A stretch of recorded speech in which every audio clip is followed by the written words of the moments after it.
Good afternoon and welcome to this week's episode of the CERIAS Security Seminar live from Purdue University. It is my great pleasure today to be able to introduce our guest. One personal note to Casper, I'm a Blade Runner fan. I didn't know if you know that, so I absolutely love the title of your talk today. But two, it is a pleasure to be able to make this introduction. I had the opportunity to speak at a Fulbright conference with a variety of people from across Europe a few months back, and that was an opportunity that I had to be able to meet Professor Graydon. And we found out that beyond the interest in cybersecurity, we both had a deep interest, and he has a long record of exceptional research in the area of dis and misinformation and how cyber technologies can be used to influence individuals, groups, society, politics, and even national policies. I'm extremely delighted and pleased that he accepted my offer to be our speaker today. So with the formal introduction, Dr. Casper Graydon is a visiting Fulbright professor at the University of Colorado Boulder and the University College London Honorary Senior Research Fellow at UCL Department of Security and Crime Science. His research expertise includes future crimes, cybercrime, criminal analysis, and counterterrorism. He also has over 20 years of industry experience in consultancy and cooperation with police, the intelligence services in Poland, the UK, the United States, and Canada, and others, and is a graduate of London Metropolitan Police Specialist Operations Training and Hostage Negotiations. So, while I am greatly appreciative of all the academics and all the practitioners, today we have the opportunity to get somebody who's worked on both sides, who has worked directly with law enforcement and the intelligence agencies area, but is also a leading world academic doing research within this area. So with that, it's my great pleasure. Casper, it is all yours. Welcome to Purdue. Thank you, Joel. Thank you, everybody, for coming today. It's a really big honor for me to be with you, and I'm just not saying that only to be nice. I'm really delighted to be here. So I will share my screen. Hopefully, it will all work well. So just if you could just please let me know if it works. Can you see the slide? Yep. Yeah. Looks good. All right. Okay. Great. Perfect.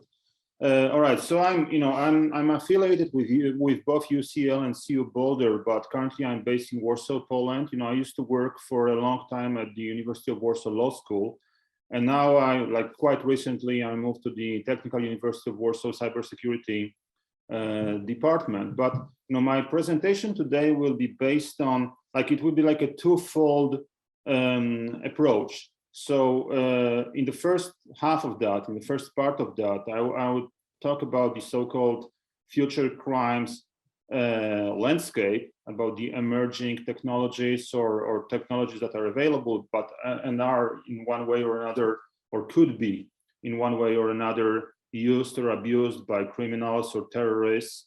And in the second half of that presentation, I would focus primarily on that infodemics dimension that Joel introduced, the disinformation and misinformation problems that we are dealing with now. So just a word of warning, I'm not a technical person, so I'm not an IT or computer science specialist. So I work in the area called the crime science, which is like the it's not criminology, it's not forensic science, it's more of a thorough and a cross-disciplinary analysis of different types of criminal or terrorist problems that we are experiencing, and based on the empirical research, trying to design the verifiable methods or measures to counter them or mitigate their consequences. So I come more from a social science side, and I know that probably most of you here in the room are more on the technical side. So my understanding is that some or most of the problems that I'm going to cover today are nothing new to you, but hopefully, or perhaps the landscape of that problem would be interesting. And one thing that I really want to start with is that I've collaborated with various police forces and intelligence agencies worldwide for quite a long time. And you would be surprised how often it is that people who are in charge of law enforcement, for example, are not aware or are not fully, able to comprehend the scale of the problems that their forces might be dealing with. So I will try to give you like a scenario-based or problem-based analysis of the cyber-enabled crimes, and then I will move forward to the disinformation or misinformation domain that I focused my research for the last couple of years on. So anyway, without further ado, for the purpose of my work, I tend to call the internet and related computer information technologies to be kind of a modern battlefield where we've got two competing sides. We've got law enforcement on the one side and criminals or terrorists or offenders on the other, and they use the available technologies in their, let's say, call it fight for domination. And why is that? It's fairly easy to understand that why it happens, because it's I tend to compare those technologies to like a Swiss Army knife. So we've got a multi-purpose tool that is easy to access, easy to master. It's either really inexpensive or free, allows you to operate on a larger scale while being, geopolitical border agnostic. And if you know what you're doing, you can maintain highly serious degree of anonymity and remote your actions remotely. So it would be utterly stupid not to use a tool like that. So as it happens with, with majority of technologies that are intercepted, so to speak, by the criminals, the original idea behind them was not to create a tool for a terrorist or a criminal offender. But sooner or later, as with every tool, like with a hammer or a knife, somebody will find out that it can be applied for less benign objectives or reasons. And other thing, and this is something that is really, really important, is that we've been undergoing, forever the generational changes, and all the time we've got new generations of potential offenders entering, let's call it the criminal market. And especially today, when we've got the cohort or a generation of the so-called aptly named digital natives, we're dealing, like I'm saying, from the point of view of the law enforcement or intelligence agencies, we're dealing with the people who are almost born online, who are skilled in that, and for whom those technologies are kind of a natural environment. And the problem from the point of view of law enforcement is that people who work in that field are usually older, they are less skilled in that, they have other duties, they have plenty of paperwork and bureaucracy, and in majority of the countries, the government side cannot compete with the private sector for the best and brightest experts in computer or IT security. So, I'm quite pessimistic in terms of, my hope for that struggle or that battlefield to be on our side, that we will be able to win that struggle. So it's more of an analysis of how to prevent or rather mitigate the consequences of the abuse of the technology. What we've been seeing in the last 20 years is that there is a very direct shift in trends on how criminals or terrorists are using the available technology for their objectives. So most often they use these technologies for those planning and preparation stages, but more and more clearly we can see that they also use it for the execution of the crime. And by the way, I'm not talking about cyber crime in the traditional sense of the word. It's about something that's happening online or in the online environment. I'm rather talking about the creative calibration or abuse of the technology to execute or to commit crimes in real life circumstances. So I'm rather talking about the so-called cyber-enabled crime. So we can say that they are, if what you see on the slide here, those bullet points, if they describe or illustrate some kind of like a criminal way from planning through preparation and execution up to the destroying evidence, more and more often we can see examples of case studies or cases where the offenders are abusing the technology that's available to them at all of those stages. So are we really talking about future crimes? Some of the things that I'm going to describe today have already happened. Some of them are beyond the proof of concept, and some of them might sound a little bit sci-fi, but according to the analysis performed by my colleagues in the field, they are very, very likely to happen. So those cyber-enabled actions can be utilized at different layers or levels of criminal behavior, from like regular street-level crime, through organized crime, through terrorism, up to the nation-state or information cyber warfare scenarios. So I'm going to cover them fairly quickly. I know that our time today is limited. So I will try to cover as much as possible before heading to the disinformation, misinformation issues.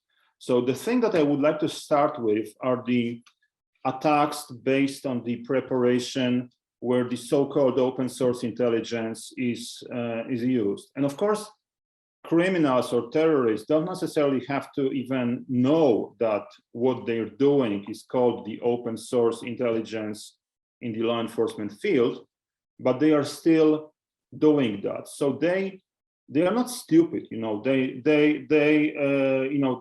although violent crime tends to be spontaneous, other forms of crime are not, and the criminals, according to various criminological theories, do some kind of a risk analysis. So they select their victims or targets of their attacks. They assess if they are so-called high or low risk targets, from their point of view, if it's risky to attack them, or if it's risky to select a specific person to rob, kill, or whatever is the criminal's objective. So they do that kind of an analysis beforehand.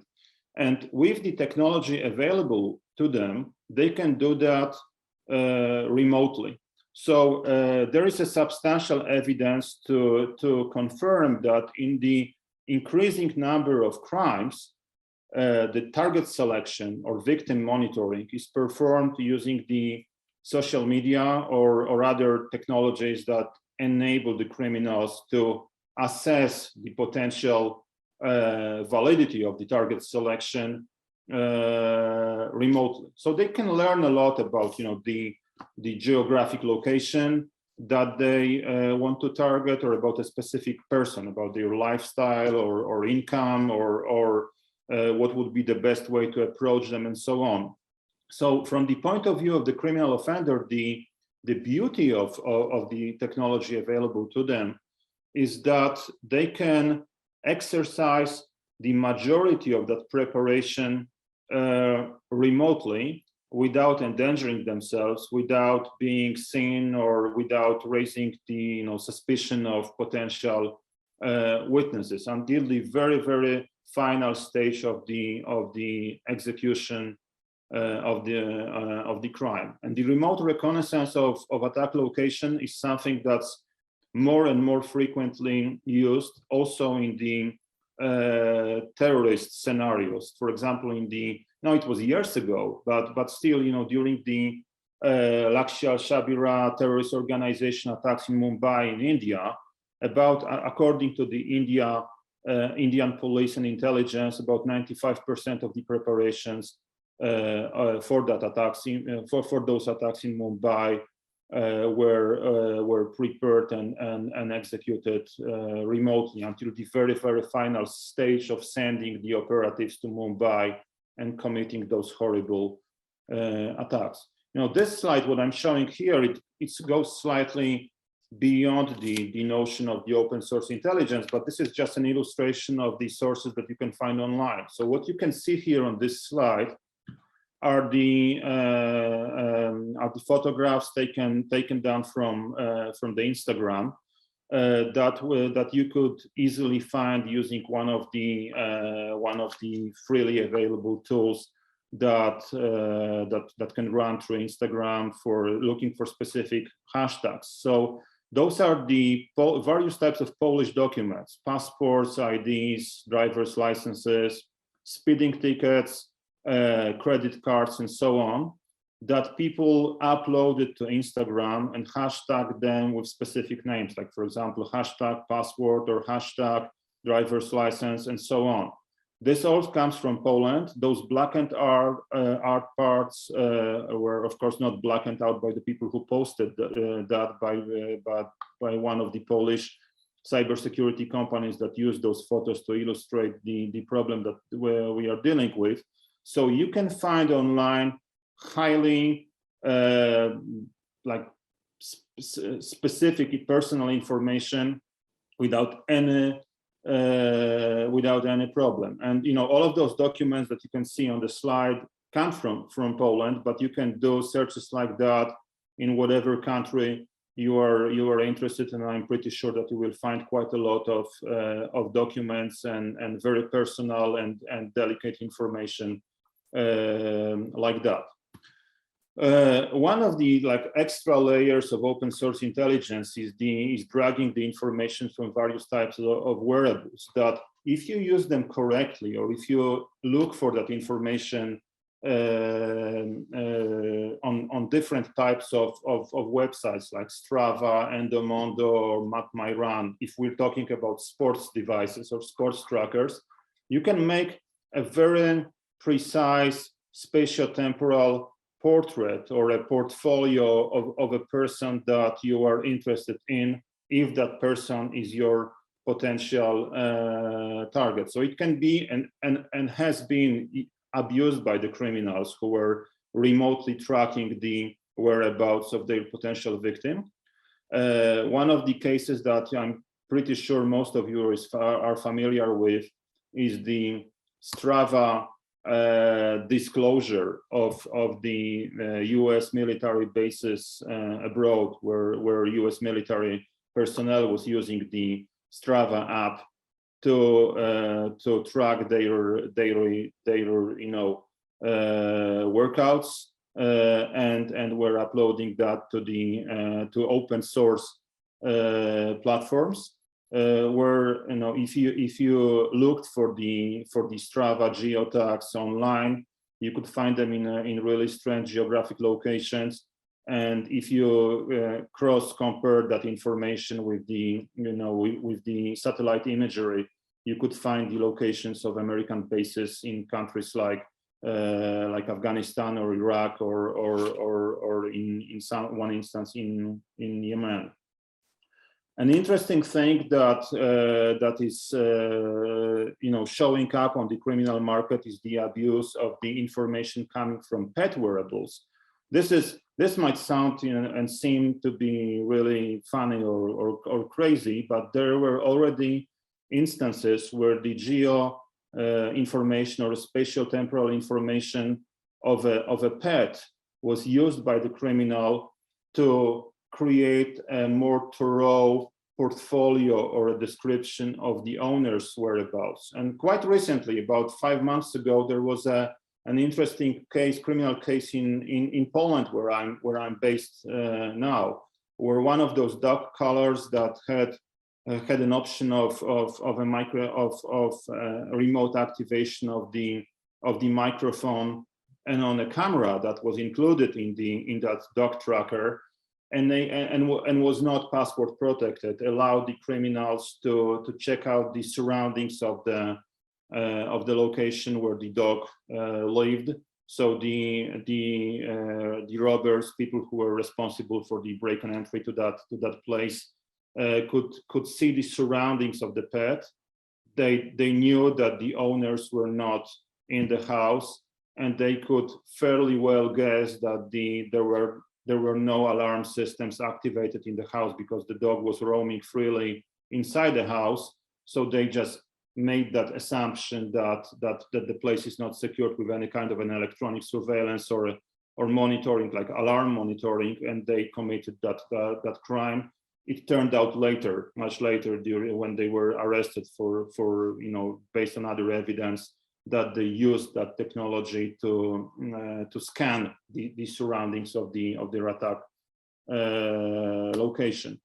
Moving forward, what that technology can and social media information and open source intelligence could be used for. So, for example, one of the areas that I focused my work a couple of years back when I was a member of a big research project that dealt with the lone actor terrorism and violent extremism was that quite often, especially in the last 10 years or so, we could see that the social media information, open source information, was used by terrorist organizations to groom, first of all, profile and select, and then to groom potential activists or extremists. It can be used for other reasons, like that are listed here, like victims of human trafficking or potential victims of sexual abuse.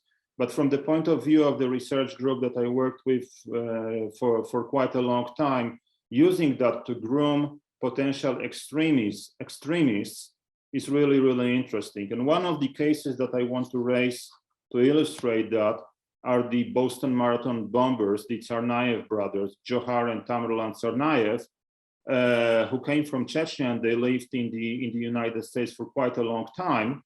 And they did not have any contact with terrorist organizations, like a direct contact whatsoever. But the older brother was, that's Tamerlan, was groomed online and brainwashed online and prepared for that horrible massacre that he and his younger brother were responsible for.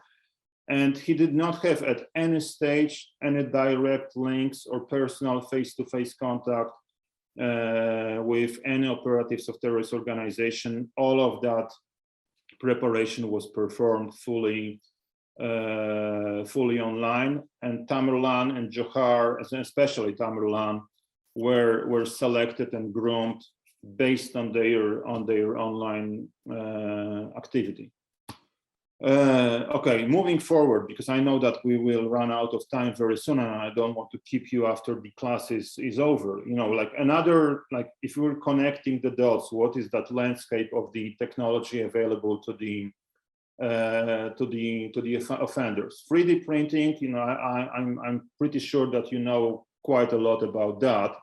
So 3D printing of weapons was a hot topic a couple of years ago. But what's more important today, especially with the IoT, Internet of Things layer that I will discuss briefly in a moment, is that technology can be also abused by the malign actors to interfere with the legitimate printing. That when they can hack the legitimate printing algorithms and inject the malicious code that could, for example, cause the delayed destruction of the printed item. Another layer are the attacks on the IoT.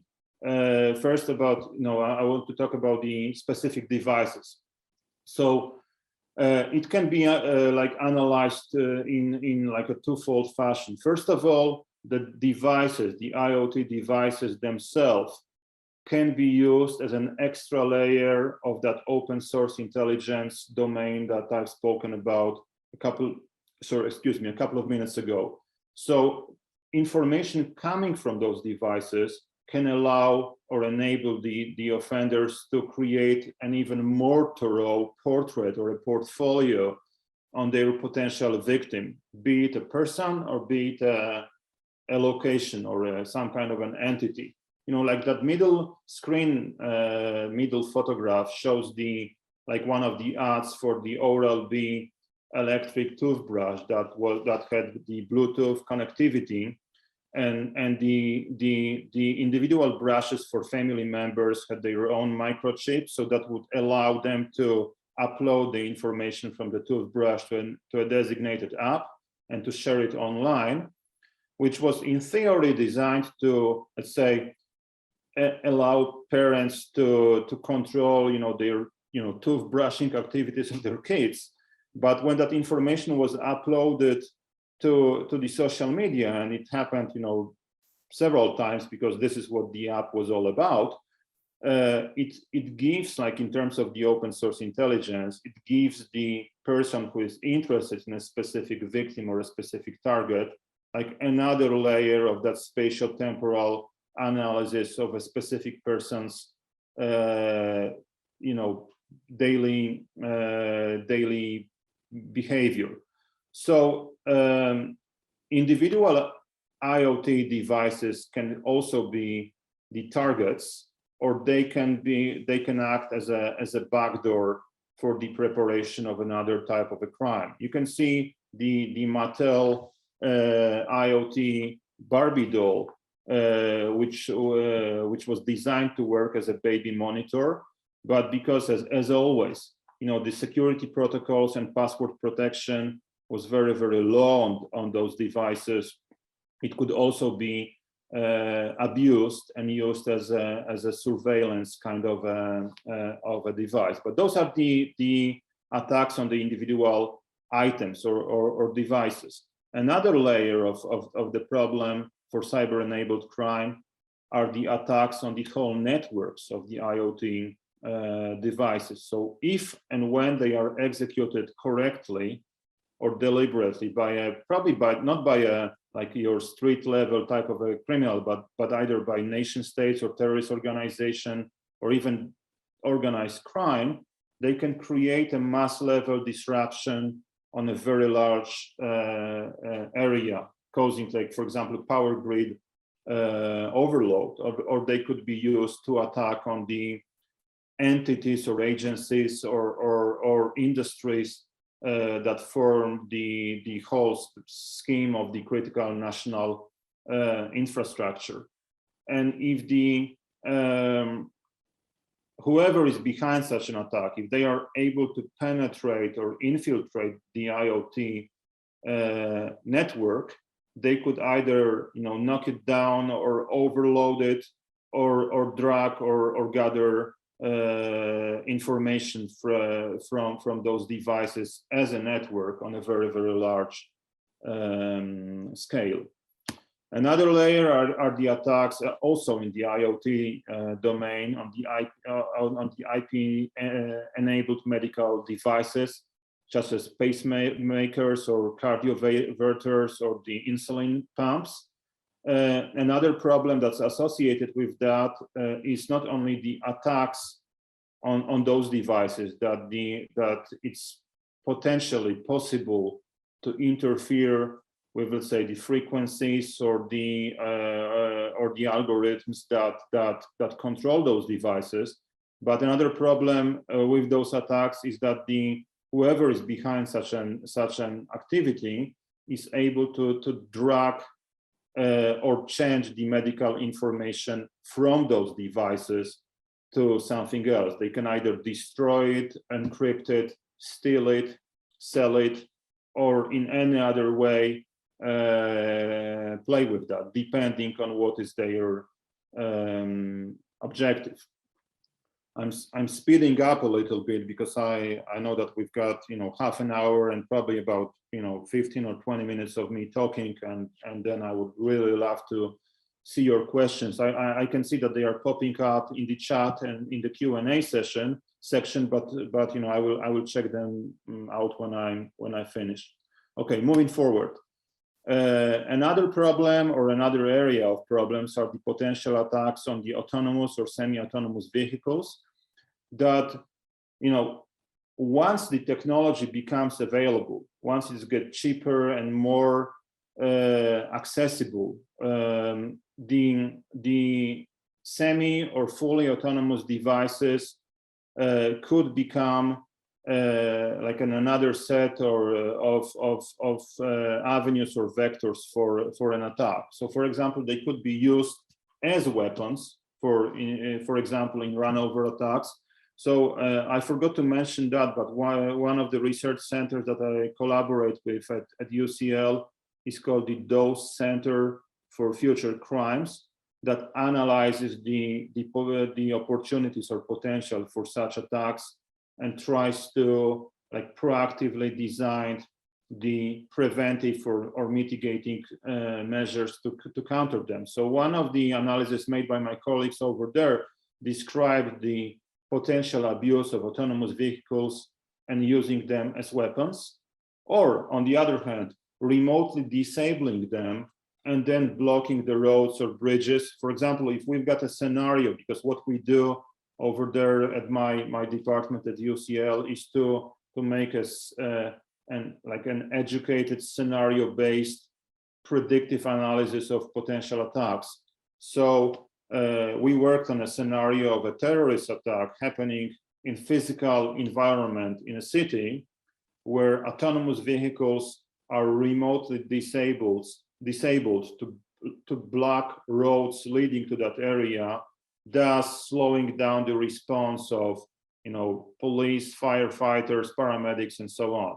And the final bullet point here, it might sound a little bit over the top and a little bit sci-fi, but also we contemplated and analyzed the scenario or potential scenario of using those vehicles as potential kidnapping devices. Probably not in the next couple of years, but perhaps in the future, like in, let's say, 5 or 10 years, once the technology becomes more accessible and cheaper, it could also be one of the avenues that the criminals would analyze and probably sooner or later use.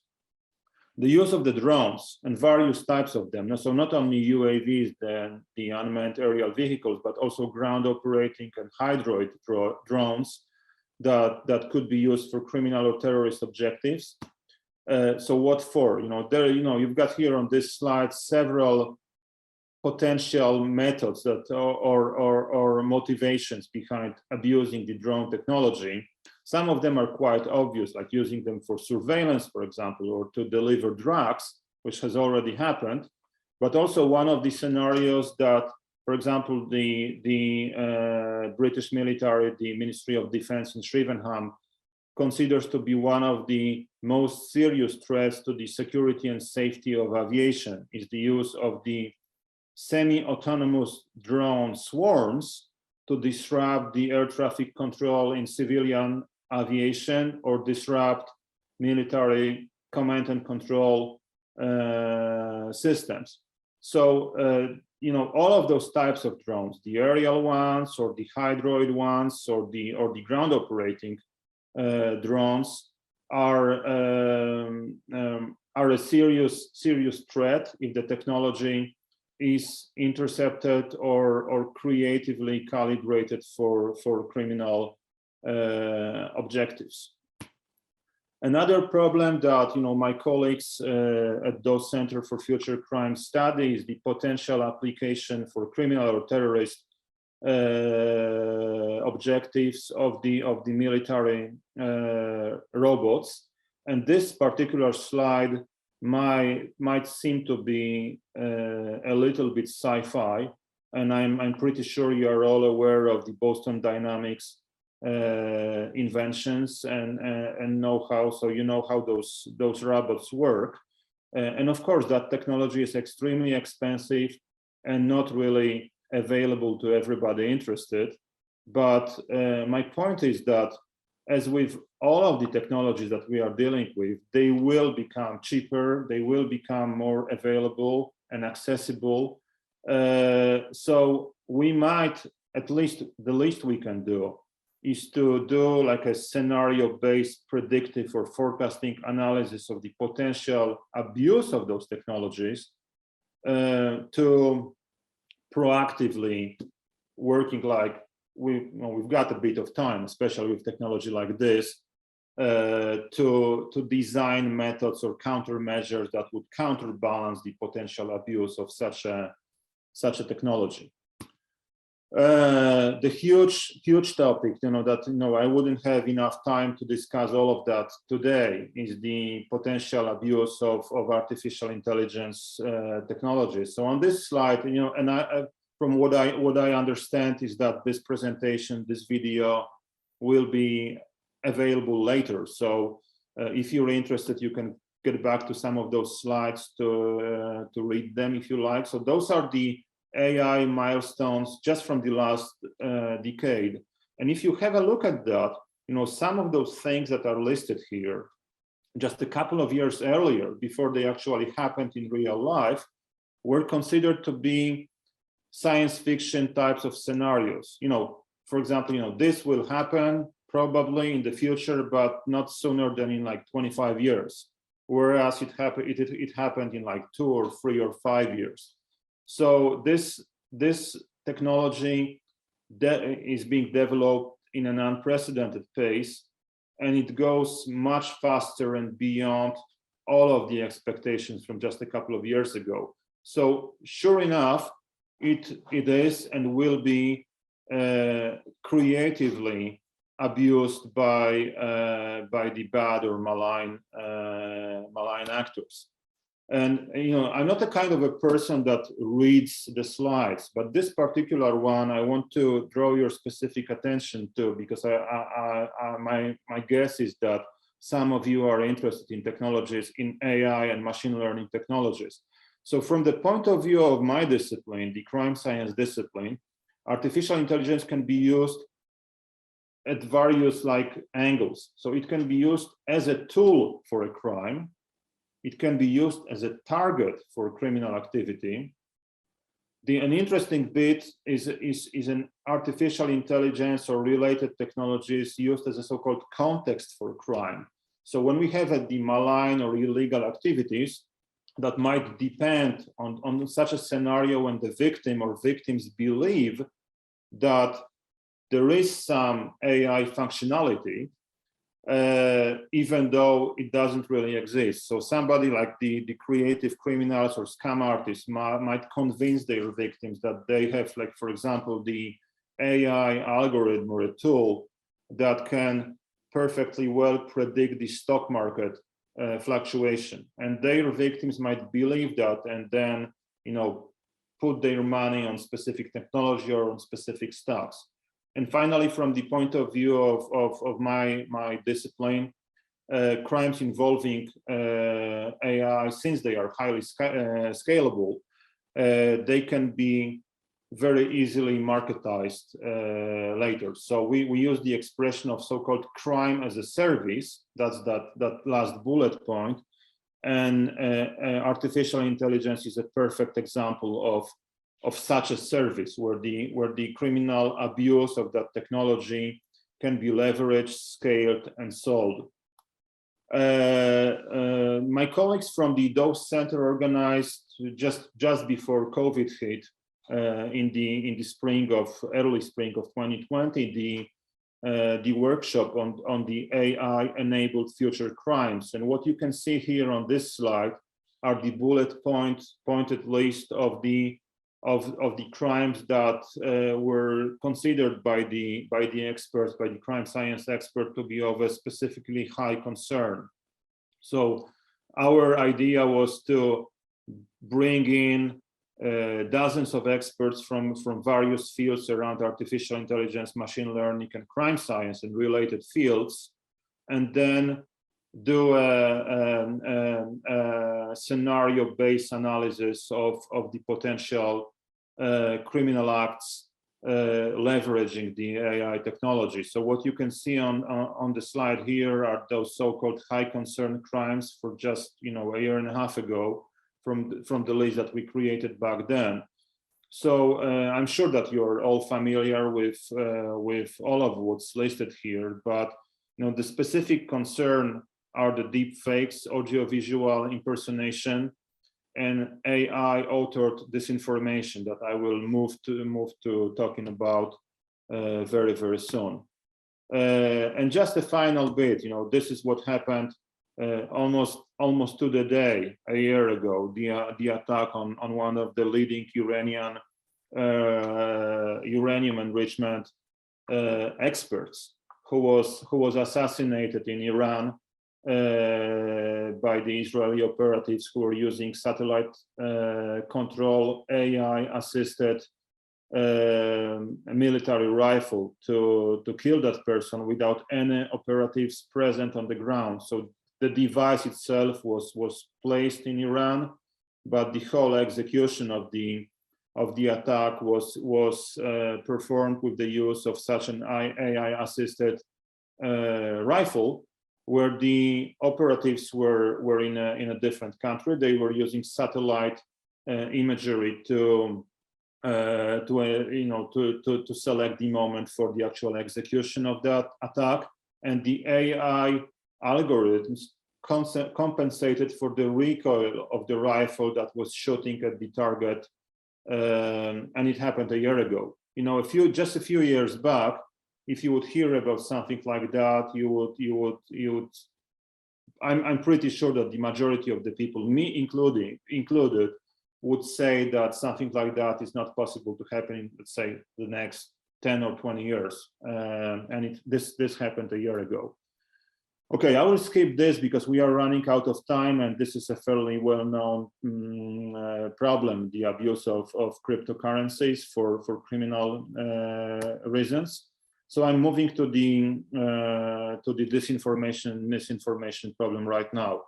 So as one of the layers of cyber warfare. So what's listed here are the well-known strategies of cyber warfare, like the attacks on critical national infrastructure or state-sponsored hacking. But what I'm really interested in is the attacks on democratic systems of government and the propagation on disinformation and misinformation around the world. So I know that we've got probably only a couple of minutes left, so I will try to be as specific as possible. So pardon me for skipping a couple of slides, and I will be happy to share them with you along the video that you will be able to access probably in the next couple of days. So just to summarize everything that I said so far, from the point of view of law enforcement or governmental agencies responsible for law enforcement, the information technologies that are available are the sum of all fears, because they tick all of those boxes here, and they make up a perfect tool for the criminals or potential offenders or terrorists worldwide. And this is very, very difficult to stop or prevent or mitigate. Okay, so moving to the information environment. A word of explanation. Those terms that you can see on this slide are very, very frequently misplaced or used as synonyms. They don't mean the same thing. So if you hear about disinformation or misinformation, they are not the same. Disinformation is a false information that's propagated in order to cause harm, to do bad, to do evil, whereas misinformation is the false information, but the intentions behind the propagation of that are benign. So people genuinely believe that something is true, even though it's not, and they distribute that information in their social networks or family or friends circles, hoping that they will help somebody, whereas they are doing quite the opposite, but unknowingly. And finally, there is a term of malinformation, which is genuine, but the intention behind it is to cause harm. So all of that in total is like the WHO, the World Health Organization, that I'm on one of their working groups, calls that whole problem domain the so-called infodemics. So that term is not new. It was coined, as far as I remember, in 2003 during the original SARS epidemic by David Radkoff in his article in the Washington Post to describe the information overflow during the health and humanitarian crisis. But this is a really, really good expression to describe what we are dealing with now, especially what we are experiencing today during the COVID pandemics, where all of those emotions, for example, that are listed here, were exacerbated or stirred by not only by the disease itself, but because of the information overflow surrounding that. So the disinformation or misinformation can be used by malign actors to stir emotions such as fear or anxiety or anger, and also they make people more susceptible to manipulation, which makes the audience both the perfect target for the attack using the disinformation techniques, but also a perfect vehicle to broadcast or share it even further. No, there are various motivations behind that, depending on who is standing behind this. But the most important one is the political destabilization.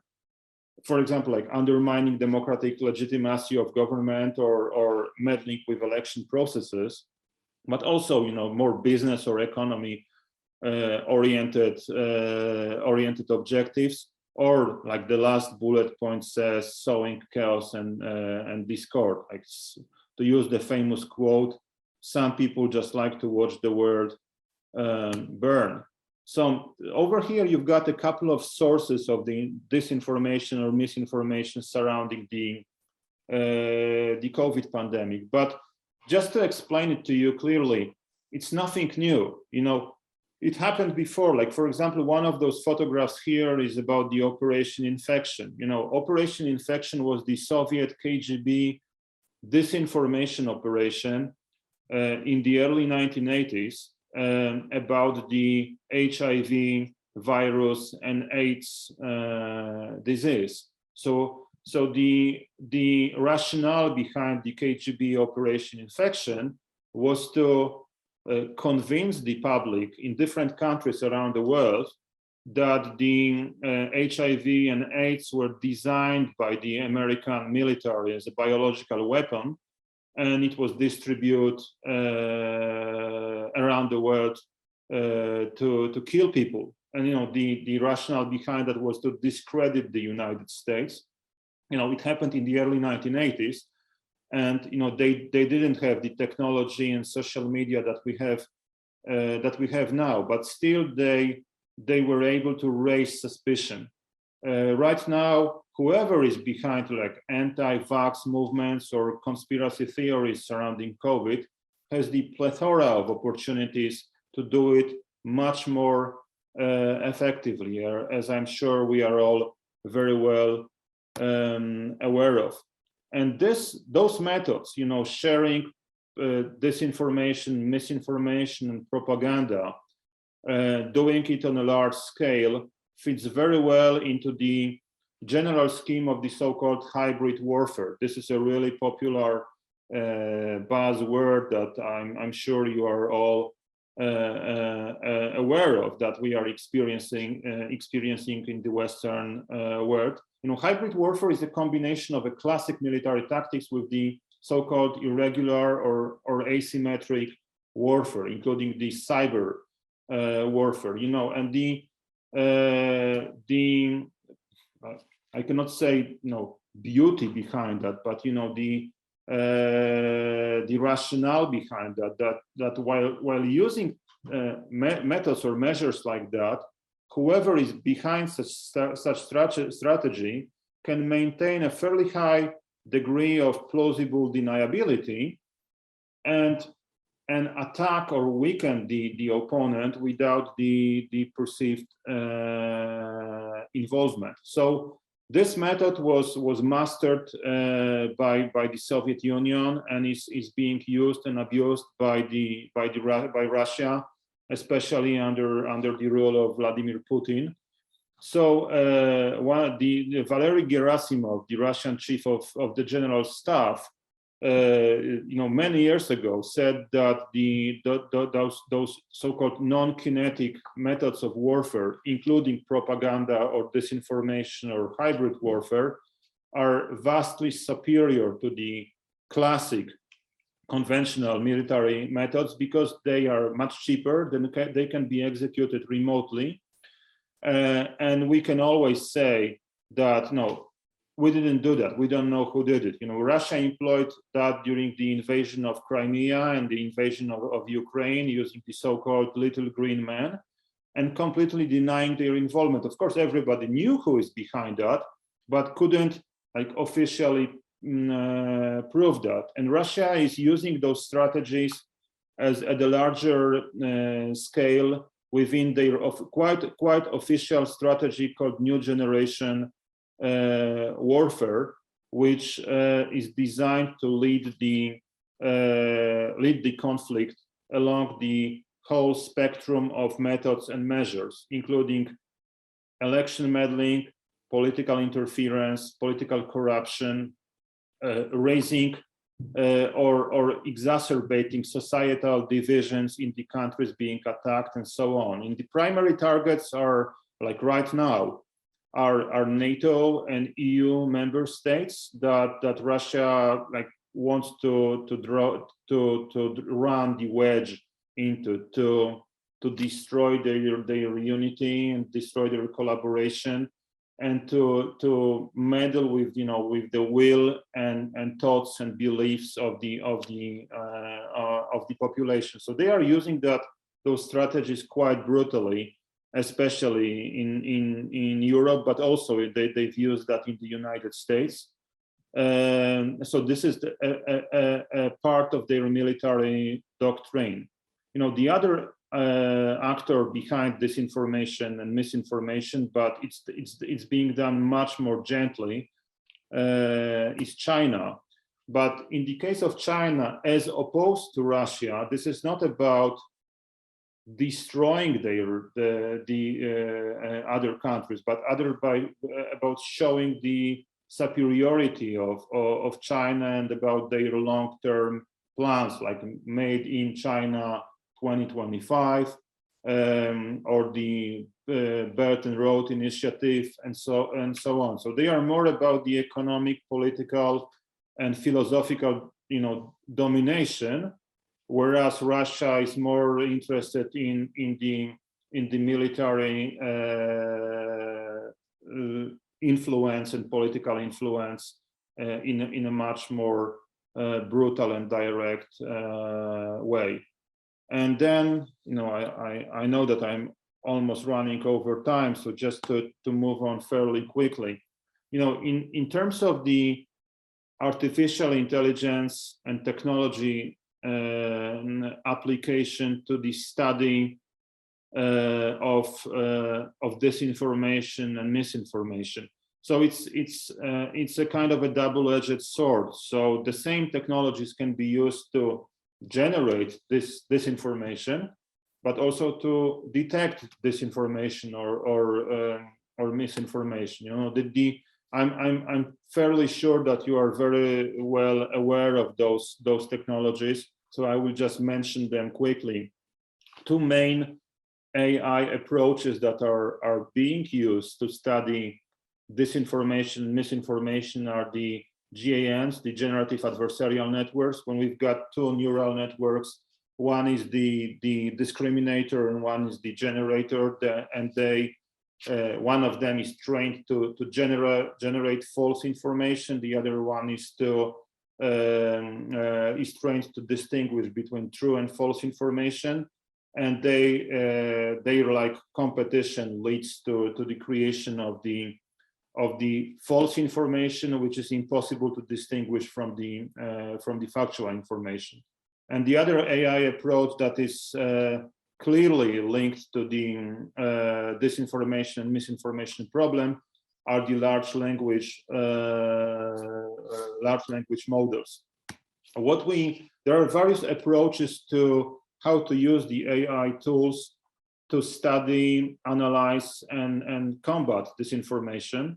So you've got them listed here. And, you know, some of them are very basic, like, for example, the content-based AI approach for the study of disinformation is quite outdated because it's, you know, it's retroactive and very, very time time consuming. So it's based on the information from, for example, fact-checking sites that somebody else, like a humans or groups of people, selected the information, analyzed information, and just marked them as true or false. So those algorithms are trained based on somebody else's assumptions or analysis.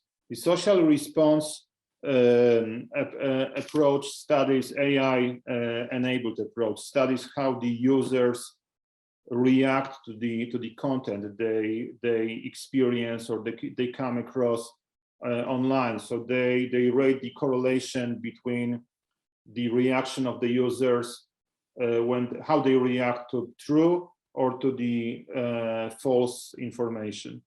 The hybrid approach combines the social reaction with the so-called users characteristics, where users are ranked or rated by the so-called suspiciousness score, and how they interact with the content and how they share that. And finally, the graph approach studies how the information spreads through the network, with the basic assumptions that false information spreads in a different fashion, in different vectors than true information. And then the multimodal, that's fairly simple. Multimodal information, multimodal approach is studying of the information coming from different modalities to build better predictive models, for example, to study the textual and graphic information. But my point is that only if we combine all of those methods, we can actually detect the disinformation and the propagation of disinformation quickly.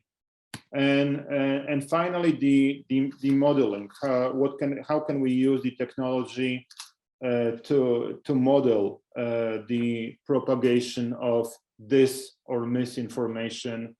So one of the now we use modeling to understand threats better. So first of all, we can use modeling to see how the interactions or links between agents are formed, to compare those who are created or who are formed in a natural fashion, like between humans, or which of them could be created artificially, like between bots. Then we can use those modeling to study the actual dissemination of information within the network. Like, for example, to study which agents or which persons or bots are the nodes or hubs for the propagation of disinformation. And finally, we can use the modeling to study how the sheer access to information can influence the sources or the timing or the dynamics of how the information is propagated across the network in order to maximize the effectiveness of disinformation campaigns. So if you're interested in those issues, on that final slide, there is a list of publications that me and my colleague from Johns Hopkins University, Wesley Moy, who has been my research partner for almost 2 years now, that those are the papers that we've published together or are about to be printed in the last 2 years. So I was only able to summarize some of those issues very, very quickly today. But for those of you who are interested in more detail, you've got a whole list of like references here that are all open access, or will be open access. Those of them that are not in print yet, so you can find them easily. I'm really sorry for taking much more time than I was given, and I'm sorry for speaking for too long. But I just thought that I would just give you as wide overview of the problems that I study and my colleagues are interested in, with the hope that perhaps some of you would be interested in collaboration, research work together, and so on. So once again, I'm extremely grateful and very, very privileged to be here today. And if there are any questions, maybe in the chat, I will try to answer them the best I can. Thank you.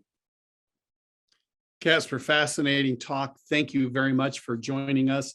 As you can see, there was an active conversation that was going on in the comment section for the panelists, and I know their interest. If there are any questions, Mike, I'm actually not able. I've got some glitch going on that I can't open the chat. Okay, so I can open the Q&A now. So there's maybe this is a question from Medina Williams. I can only see one question. I don't know if there were any other in the Q&A bar. So I read a paper a while ago about AI and criminal responsibility.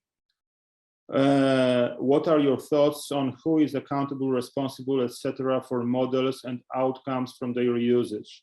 Also, what are the considerations for this between EU with GDPR and us in the US with national privacy laws? So, answering the first part of your question about the criminal responsibility, if I understand your question correctly, is that who bears responsibility for the abuse of the AI technology? And actually, it doesn't really need to be the artificial intelligence. It can be any other technology that I described today. It can be, social media. It can be the drones.